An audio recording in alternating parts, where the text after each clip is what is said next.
अच्छा मैम, एक और बड़ा इंटरेस्टिंग सा सवाल मेरे माइंड में उठ रहा था। अभी आप गणपति जी के बारे में बता रहे थे, तो मैंने बात करते करते ये पूछा था आपसे कि 10 दिन के लिए गणपति जी आते हैं। और ये मैंने जब मैं महाराष्ट्र मुंबई में आया था तब मैंने ये देखा था 10 दिन का जो टाइम पीरियड है गणपति जी का रहता है। इसके पीछे की कोई कारण नहीं या कहानी क्या है? आप क्या जानते हैं थोड़ी बहुत चीजें क्या जानते हैं? एक्चुअली मैं हिमाचल से हूँ, तो वहाँ बहुत इतना गणेश चतुर्थी इतना बड़ा पर्व जो है वो मनाया नहीं जाता, माना तो जाता है, पर महाराष्ट्र में इसकी ऊर्जा अलग होती है और 10 दिन का तो बहुत बड़ा फेस्टिवल बन रहा है। जब गणेश जी जो है धरती पे आए थे और जो ये शुरुआत है महाभारत की। महाभारत की जैसे कि कहा जाता है महाभारत की शुरुआत नहीं, पर महाभारत जो है लिखना जो है गणेश जी के माध्यम से हुआ। तो इसलिए जो है जैसे कि उनका जन्म जो है भाद्रपद के शुक्ल पक्ष की चतुर्थी पे उनका जन्म हुआ था। उसी समय पे धरती पर जो है महाभारत लिखने के लिए जो है धरती पर उनकी स्थापना हुई थी। ये पहली बार मैंने सुना है, ये बड़ा इंटरेस्टिंग और होता है थोड़ा सा। तो जैसे कि कहा जाता है कि यहाँ पे जो है नॉर्थ साइड में जो है गणेश जी जो है आके गए थे धरती पर, और उन्होंने कहा था कि विद्व्यास जो थे, विद्व्यास ऋषि मुनि जो थे, उनके हाथ से जो है महाभारत की जो है रचना हुई थी। उन्होंने कहा था कि मैं जो कुछ भी कहूँगा मतलब मैं आपको बोलूँगी और आप लिखोगे। तो गणेश जी बोलते गए और विद्व्यास जी जो है अपने लिपि में लिखते गए। पर उन्होंने एक शर्त रखी थी गणेश जी ने, अगर आपने जैसे कि लिखने में अगर वहाँ पे अगर आपका जो लिपि जो है रुक गई तो मैं वहाँ से उड़ जाऊँगा। ओके। और वहाँ से महाभारत का जो लिखना जो है वो खत्म हो जाएगा। उन्होंने कहा था वेदव्यास जी ने श्री गणेश को कि मैं साधारण सा जो है कृषि हूँ, मेरे हाथ से गलती तो है कि होएगी, वो हर किसी से होती है। तो उन्होंने कहा था कि मैं लिखते जाऊँगा, पर इस शब्द में किसी भी शब्द में अगर कुछ गलती हो गई तो आपकी रचना से आपकी ऊर्जा से जो है आप उसको ठीक कर दीजिएगा। उल्टा टास्क दे दिया। हाँ, तो दोनों की जो है एक ने अपने आप में दोनों की शर्त थी। मतलब श्री गणेश जी ने उनको एक शर्त दे दी थी, तो ऋषि मुनि ने भी जो है उनको एक शर्त दे देंगे कि मेरा रुकना तो मतलब तो इस हाँ मतलब मेरा लिखना तो खत्म नहीं होता, बट ये है कि जो गलती होती है वहाँ पे उसको आपने ठीक करना, आपकी एनर्जी ने आपने संभाल लेना है। तो ये चर्चा वहाँ से स्टार्ट होती जब से महाभारत शुरुआत की थी। जैसे कि चतुर्थ मास की जो है शुरुआत, जिनका जन्म जिस टाइम से हुआ था उसी टाइम से महाभारत लिखना जो है शुरुआत हुई थी। वेदव्यास जी उनको लिखा था। ये लगातार 10 दिन तक जो है दिन रात लगातार 10 दिन जो है गणेश जी वहाँ पे बैठे रहे। 10 दिन के बाद जो है अनंत चतुर्दशी की थी जो है महाभारत की रचना पूरी खत्म कंप्लीट हो गई, महाभारत लिखना खत्म हो गया। तब जो है जहाँ पे बैठे थे गणेश जी भी बैठे थे, तो वो सरस्वती माता जहाँ पे नदी थी उनकी सरस्वती नदी थी, वहाँ पे उन्होंने जो है जाके स्नान कर दिया क्योंकि उनके आंग पे बहुत ज़्यादा जो है धूल थी। तो वहाँ पे नहाने के बाद, स्नान करने के बाद ये हो गया कि लोगों के मन में भावना हुई कि गणेश जी 10 दिन के लिए आते हैं, इससे उनकी मूर्ति बनाई जाती है और विसर्जन किया जाता है। तो ये रीज़न है, ये रीज़न है।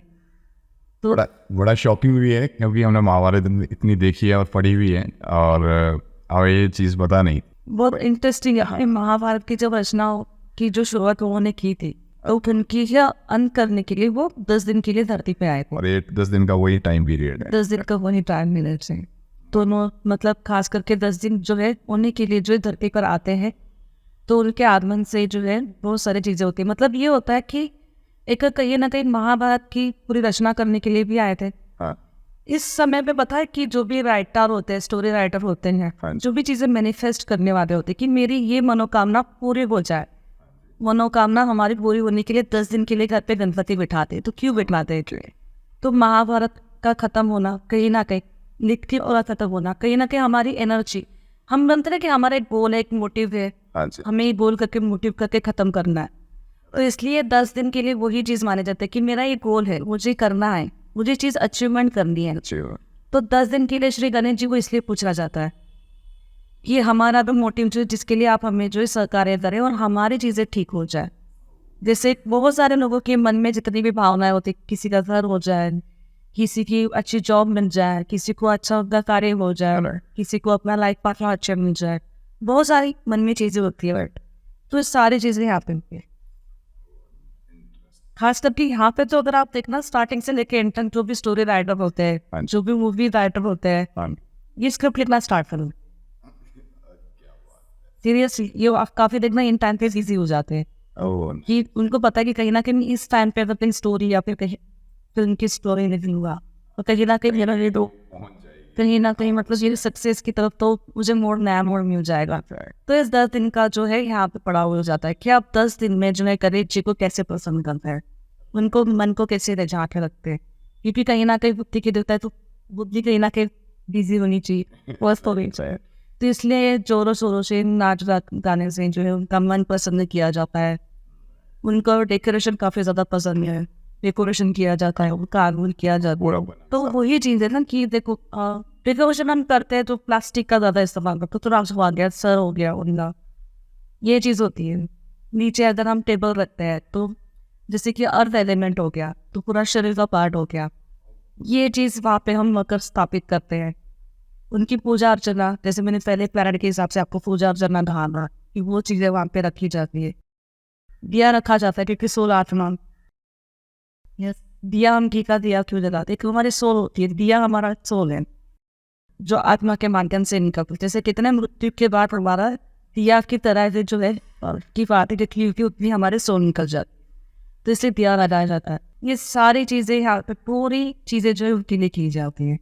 अब मैम इस कॉन्वर्सेशन में जैसे एक चीज़ नहीं पता चली कि गणेश जी का महाभारत में क्या योगदान था, जो कि बड़ा सरप्राइजिंग था क्योंकि हमने कभी सुना नहीं था। एक और चीज़ मैंने सुनी थी कि किसी व्यक्ति के मुख से कि वो बात कर रहे थे गणेश जी के अवतार के बारे में, क्योंकि हमने विष्णु जी के अवतार सुने और गणेश जी के अवतारों के बारे में हमें कुछ भी नहीं पता जी। तो ऐसा कुछ कोई सत्य है कि अवतारों को लेकर गणेश जी के, आप बताएंगे कुछ तो? हाँ, गणेश जी के अवतार हुए हैं सतयुग से लेके द्वापर युग तक जो है इनके अवतार हुए हैं। इनका वर्णन जो है शास्त्रों में है, शास्त्रों में जैसे कहा जाता है कि श्री कृष्ण के 10 अवतार हो चुके हैं। राइट। तो वैसे जो है गणेश जी के अवतार हुए हैं क्योंकि शुरुआत ही उनसे होती है, तो उनके अवतार के बिना तो सृष्टि बनेगी नहीं। राइट। तो सबसे पहले जो उनकी जो शुरुआत हुई थी सतयुग में। शुरुआत में जो है उन्होंने अपना जो है श्री कृष्ण से भी जो पहले अवतरण हुए थे श्री गणेश, उनका आगमन सबसे पहले ही हुआ है। तो उनका आगमन सबसे पहले हुआ है सतयुग में, जो सिंह पर आए थे, अपने माता के सवारी लेके आए थे। तो माता के सवारी लेके आने के बाद सिंह पर जो है विनायक, माँ का नाम दिया गया था विनायक, उसी नाम से जो है अवतरित हुए थे। पर तब इसलिए आए थे कि नरांतक नामक का जो राक्षस था, सबसे पहले जो राक्षस था, उनका वध करने के लिए सतयुग में उन्होंने जन्म लिया। फिर बाद में विष्णु जी का अवतार हुआ है, फिर रामायण घटित हुई है, फिर राक्षस का जो वध हुआ है, पूरी चीज़ें वैसे ही घटित हुई हैं। और कहा जाता है कि जब राम ने भी जो है राक्षस का वध किया था, रावण का वध किया था, तब माँ पार्वती का इसमें काफ़ी ज़्यादा रोल है। माँ तारा जो है इनके बाण से निकल के जो है रावण का वध हुआ था। तारा वो है ना जगरातों में जो कहानी सुनाते हैं, तारा देवी जी। तारा देवी इनका अंश एक तारा देवी, त्रिनेत्र, जिनके 3 नेत्र है। जैसे शंकर जी के 3 नेत्र हैं, तो माँ तारा का 3 नेत्र, तो उनके माध्यम से जो है रावण का भी वध हुआ। कहीं ना कहीं कहा जाता है ना, शिव से लेके गणेश पुत्र से लेके माँ पार्वती तक का यहाँ पे जो है अवतरित रोल प्रेजेंट हुआ है सतयुग में भी। द्वापर युग में भी जो है गणेश जी का अवतार हो चुका है। तो द्वापर युग से पहले आता है त्रेता युग। तो त्रेता युग में जो है उनका जन्म हुआ है, तो ये मयूर पे सवार हो गया है। हाँ जी। इनका नाम गुणेश था। गुणेश। इंटरेस्टिंग। ठीक है। जो कहा जाता है कि सिंध जो राक्षस थे तो उनका वध करने के लिए अवतरित हुए थे। इनका भी वहाँ पे सबसे पहले जो है त्रेता युग में भी जो है विष्णु जी के पहले जो इनका आगमन हुआ था, सबसे पहले जो असुर धरती पर जो थे उनके वध करने के लिए, शुरुआत करने के लिए सबसे पहले जो गणेश जी का अवतार धरती पर हुआ। धरती पर पृथ्वी लोक बना है। लोग बनवाए, फिर बाद में अद्वैत द्वापर ही। सबसे पहले तो उनका जहाँ पे जो पुण्य जैसे कहा जाता है कि मूषक पे सवार है, जो उनकी खुद की सवारी है, हाँ जी, गणेश जी के नाम से अवतरित हुए थे। तो सबसे पहले जो है समुद्र मंथन के लिए जो है आए थे धरती पर। फिर बाद में जो है उन्होंने जो है अब धरती पर आने के बाद कहा जाता है कि द्वापर युग में सिंधुरासुर जो था राक्षस था, जो सबसे पहले जो धरती पर अवतरित हुआ था, उनका वध करने के लिए जो है गणेश जी आए थे विष्णु जी के जन्म से पहले। श्री कृष्ण जी का जन्म हुआ था, उससे पहले जो है उन्होंने अवतार यहाँ पे ले लिया था। तो ये कहीं ना कहीं घटित कहानी हुई। साथ में कहा जाता है कि अभी कलयुग आने वाला है, कलयुग स्टार्ट ही है काफी नाम से। तो कलयुग की वो चरम सीमा पे स्टार्ट हो जाएगा, चरम सीमा की जब स्टार्ट हो रही है, अभी तो ज़्यादा लगभग चीज़ें नहीं हैं, बट चरम सीमा के स्टार्ट जब चीज़ें हो जाएगी तब फिर से जो है गणेश जी का आगमन होगा। तो गणेश जी जो है इनका आगमन घोड़े की सवार में रहेंगे, साथ ही साथ उनके साथ एक स्नेक भी रहेगा जो पेट के ऊपर बांधे हुए रहता है, कुंडलिनी शक्ति जागृत। इसलिए बहुत सारा मेडिटेशन जब भी हम करते हैं तो कहते हैं कि कुंडलिनी शक्ति जागृत कीजिए, जिनके कारण आप मेडिटेशन के माध्यम से कि जो है कहीं ना कहीं अपने लाइफ में आगे बढ़ सकते हैं। गणेश जी का रिप्रेजेंट यहाँ पे भी रोल होता है, तो इसलिए जो है गणेश जी का अवतार जो है हाँ, तो कहीं ना कहीं शर्फकर्ण इनका नाम होने वाला है और कलयुग के अवतार। कलयुग के अवतार। तो काफ़ी उम्मीद है कि श्री गणेश जो है जब धरती पर जब भी जन्म लेंगे तो सबसे पहले अवतरित होगी और विष्णु जी की सहायता करके अपने ही जो है कहीं ना कहीं उनकी एक योगदान का पार्ट वो बनने की। राइट, ये थोड़ा काफी डरावना भी था कि अभी कलयुग में उतना पाप बड़ा नहीं है कि गणपति जी अभी आ जाए। और मैम एक और सवाल माइंड में आ रहा है कि ग्रहों के अनुसार गणेश जी कैसे व्यवहार रहता है या उनका क्या इम्पैक्ट रहता है या कि किस तरीके का तालमेल होता है, वो कैसे इंसानों को जैसे हमें कैसे इम्पैक्ट करता है। ग्रहों के अनुसार गणेश जी का जो पूरे अगर बात की जाए, 9 प्लैनेट का पूरा जो अवतार की बात की जाए तो हम 9 प्लैनेट्स को उनका आशीर्वाद है, क्योंकि जो भी गणेश जी के नाम से उनका नामस्मरण करेगा ग्रहों के अकॉर्डिंग। फिर से जब भी कहा जाता है, जब भी साधना की जाती है, हम जब ऋषि मुनि जितने भी होते हैं सबसे पहले जब साधना करते हैं तब गणेश जी की एक माला जपते हैं। गणेश जी की माला से जो है, गणेश जी के वर्णन से जो है, गणेश जी से आज्ञा लेके ये जो है हर ग्रहों के बारे में जो है उनके नामस्मरण शुरुआत हो जाती है। अब कभी भी देखना कि जो भी पंडित होते, जो भी ब्राह्मण थे, वो गणेश जी से ही शुरुआत करते हैं। Okay, वो जो माला जपते हैं वो गणपति की जपते हैं? सबसे पहले गणपति की, सबसे पहले उनकी माला आप रुद्राक्ष भी जप कर सकते हैं, तुलसी माला से भी जप कर सकते हैं। उनके लिए ऐसे कोई नियम नहीं है कि आप इस माला से जप कीजिए, क्योंकि सारे देवों का आशीर्वाद जो है गणेश जी को मिल चुका है। तो यही चीज़ है ग्रहों के, जैसे कि अगर आप अपना सूर्य बैलेंस करना चाहते हो, ओम गृणाय नमः, ओम सूर्य देवताय नमः, अगर हम जाप करते हैं सुबह उठ के, अगर हम माला जप करते तो पहले सबसे पहले श्री गणेश का आगमन उसमें होता है, श्री गणेशाय नमः। फिर बाद में जैसे कि मून चंद्रवा ओम सोम सोमाय नमः कर जाप करते तो उसमें भी जो है शुरुआत जो है श्री गणेश जी की सबसे पहले होती है। जब भी हम साधना स्टार्ट करते हैं, साधना स्टार्ट होती है तो गणेश जी का नामस्मरण होता है। और गणेश जी की साधना तब होती है जब आपके लाइफ में काफ़ी ज़्यादा ब्लॉकेजेस है, काफ़ी ज़्यादा काम में रुकावट है। मतलब ये होता है ना कि आप अगर पढ़ते हो, काफ़ी ज़्यादा जितने भी लोग जो है गवर्नमेंट एग्जाम देना चाहते हैं और वो इतना पढ़ने के बाद भी जो है कहीं ना कहीं कुछ मार्क्स से रह जाते हैं, गवर्नमेंट जॉब नहीं लग पाती है, तो गुरु का मंत्र स्टार्ट कर लीजिए। श्री गणेश जी का मंत्र स्टार्ट करने के बाद गुरु का मंत्र स्टार्ट कर लीजिए, जॉब मिल जाएंगे। एक माला जो है गणेश जी की कर लीजिए, 108 की माला होती है, 108 की माला जो है गणेश जी की कर लीजिए। फिर बाद में जो अपने गुरु के मंत्र की चांटिंग कर लीजिए, ओम बृहस्पति नमः, ओम गुरुवे नमः, ओम नारायण नमः। विष्णु जी का नामस्मरण भी कर सकते क्योंकि वो भी गुरु का पार्ट है। राइट। ओम नमः शिवाय हम क्यों कहते हैं, क्योंकि कहीं ना कहीं हमारा चंद्र बैलेंस भी ओम नमः शिवाय नाम से करते हैं। शिवोहम नाम कर लीजिए, माता पार्वती की भी ब्लेसिंग मिल जाएगी।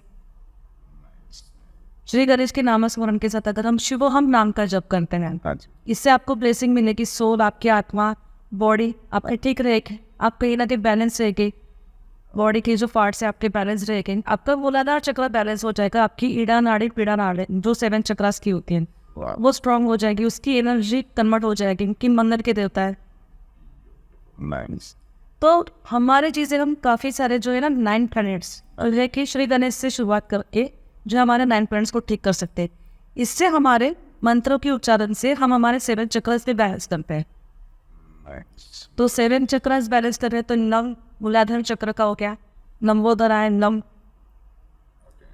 नम के उच्चारण से, अगर नम के उच्चारण से अगर आप अपना मूलाधार चक्र हील करते हैं तो अपने 7 चक्रास को भी हील कर पाते हैं।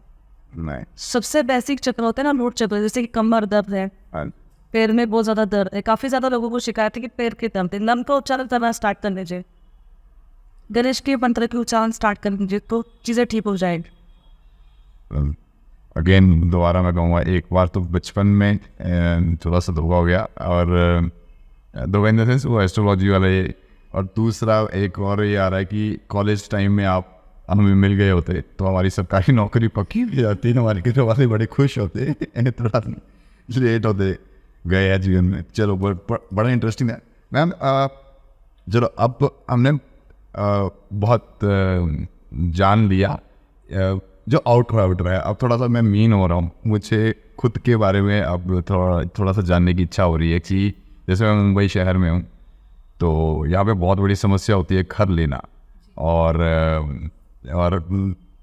पैसे का बड़ा वो रहता है कि कैसे ज़्यादा कमाएं और कैसे हो, तो इसके बारे में गणपति जी का कुछ कनेक्शन है कि कुछ जीवन?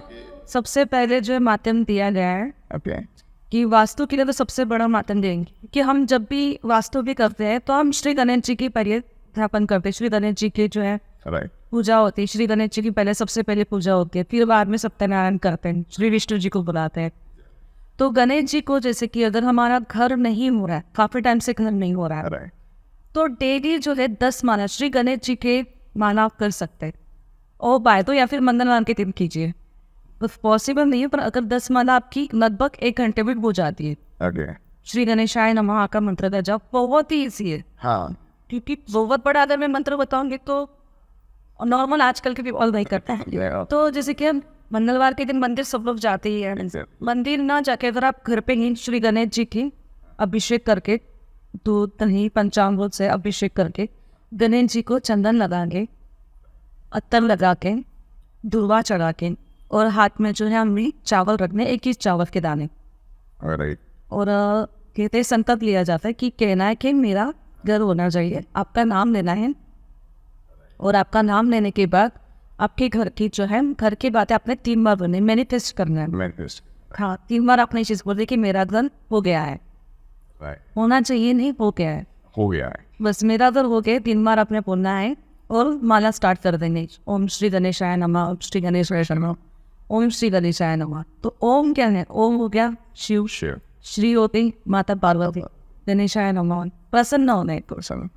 तो ये मंत्र की जब आप 10 माला कर लीजिए, कौन सी भी माला, जरूरी नहीं कि आप चंदन की माला हो या फिर कुछ शमी की माला आती है, कोई जरूरत नहीं, लाल माला भी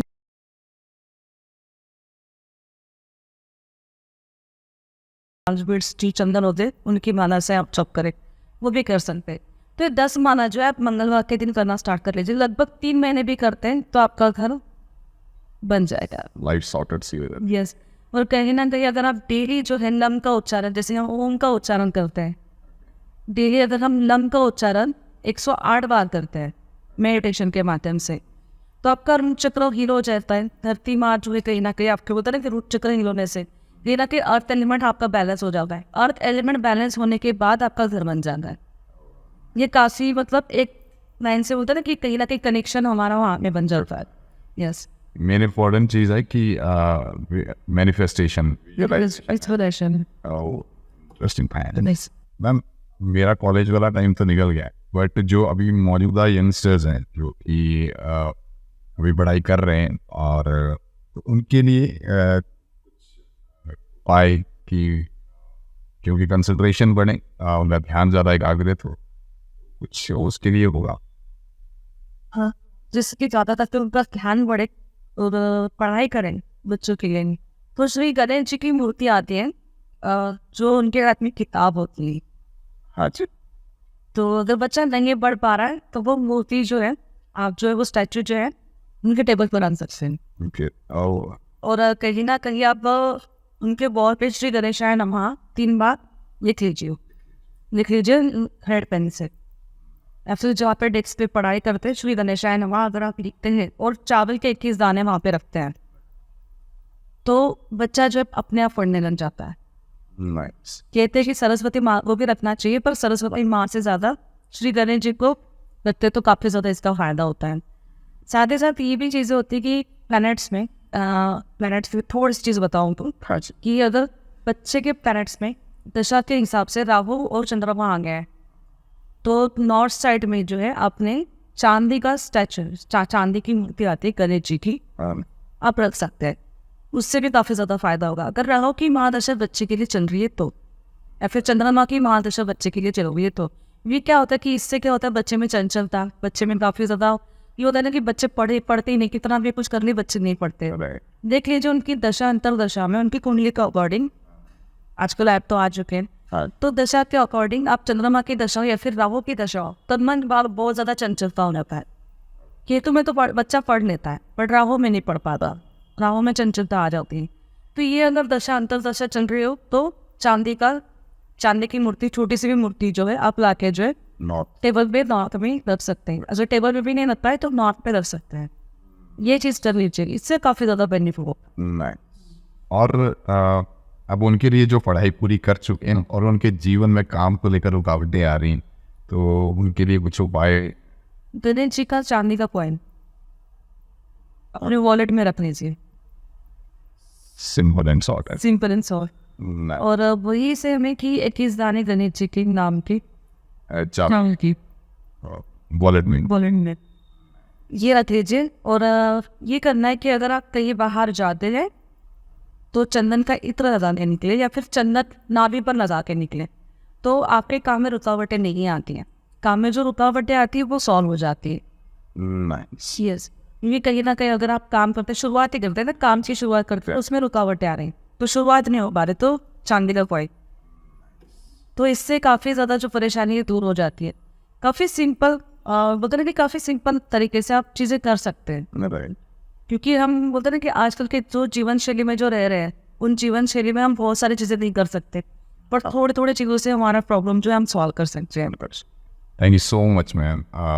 मुझे लगता है कि व्यूअर्स के लिए बहुत इम्पोर्टेंट और बड़ी सहायक जो है इन्फॉर्मेशन रहेगी। और ये सारे बड़े सिंपल से उपाय हैं जिनको करके हम जो है किसी भी तकलीफ से जो है बाहर निकल सकते हैं। उम्मीद है कि लोग करेंगे, मैनिफेस्ट करेंगे और एक सच्चे मनोभाव के साथ इसे प्रैक्टिस करेंगे और जो है जीवन सुखमय जो है वो बनता जाएगा। So thank you so much ma'am, बहुत बहुत शुक्रिया ma'am, thank you so much. और मैं उम्मीद करता हूँ कि ये इन्फॉर्मेशन आपके लिए बहुत लाभदायक साबित हो, आपके लिए, आपके परिवारजन के लिए, और ज़िंदगी जो है अगर उसमें कोई मुश्किलात हैं तो वो थोड़ा आसान हो जाए और सुखमय हो जाए। बाकी आप उपाय करिएगा जिस तरीके की आपके जीवन में दुख है, तकलीफ है, और दुआओं में याद रखिएगा मैम को भी, और थोड़ी सी दुआएं मुझे भी दीजिएगा। Thank you so much. Thank you.